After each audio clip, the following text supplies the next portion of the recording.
Bonjour à toutes et tous et bienvenue dans ce nouveau numéro de Cinébox, cette semaine Kick-Ass 2 et Jobs.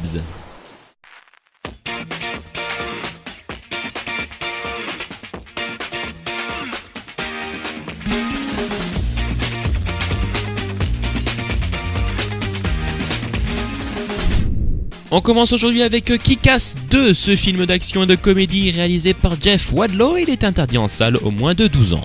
Mandy, c'est à toi. 4 adversaires. Impossible de fuir. L'audace insensée de Kick-Ass a inspiré une pléthore de vengeurs masqués autodidactes, le colonel Starr et un tribe en tête auquel notre héros va s'allier pour patrouiller les rues de la ville et assurer la sécurité générale. Mais quand Red Mist, réincarné en Motherfucker, décide de s'attaquer à ces super-héros amateurs, seuls les sabres acérés de Hellgirl seront les sauvés de la destruction. Ensemble, on peut frapper plus fort. Produit pour un budget de 30 millions de dollars, le premier Kick-Ass en avait rapporté environ 100 dans le monde, d'où cette suite Kick-Ass 2 qui d'ailleurs est censée se dérouler à New York, mais le film a été tourné à Toronto. Pour cette suite, ce n'est plus Matthew Vaughn mais Jeff Wadlow qui est en charge de la réalisation et du scénario. Vaughn endosse ici le statut de producteur.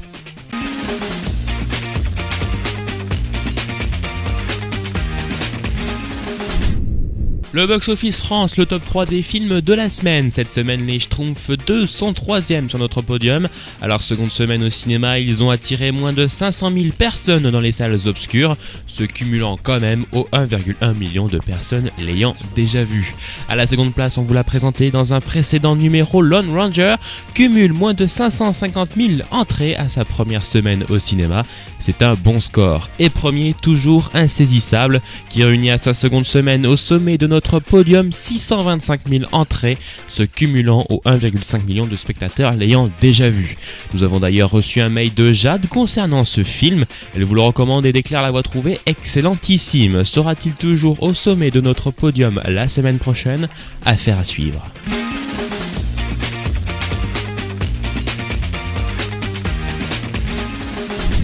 On poursuit aujourd'hui avec la biopic très attendue par tous les fans d'Apple, Jobs, réalisé par Joshua Michaelstone, qui sort ce mercredi avec entre autres Ashton Kutcher dans le rôle de Steve. Steve, il faut du cran pour abandonner ses études. Les hautes études se font au dépend de l'expérience. Partout sur la Terre, Steve Jobs est célébré comme un créateur de génie dont les inventions ont révolutionné notre façon de vivre et de percevoir notre monde. Il est aussi connu comme l'un des chefs d'entreprise les plus charismatiques et les plus inspirants qui soient. Mais qui connaît l'homme derrière l'icône? Qui sait quel parcours humain se cache derrière la destinée de ce visionnaire d'exception?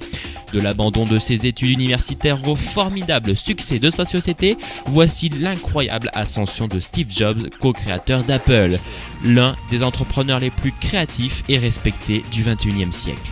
Nous devons rendre ces petites choses inoubliables. La typo, c'est pas un problème urgent.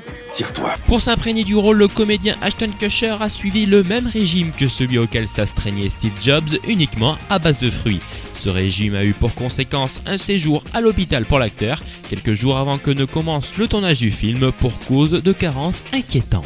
Sinon, sur les lieux de tournage, une partie du film a été tournée dans la maison d'enfance de Steve Jobs, située à Los Atlantis, au sud de San Francisco en Californie. En majorité, le reste du tournage de Jobs s'est déroulé à Los Angeles et n'a au total duré qu'une trentaine de jours. Faut peut-être commencer par lui donner un nom à cette boîte. Apple. Ouais, ça sonne mieux que ordinateur à séquence de phase.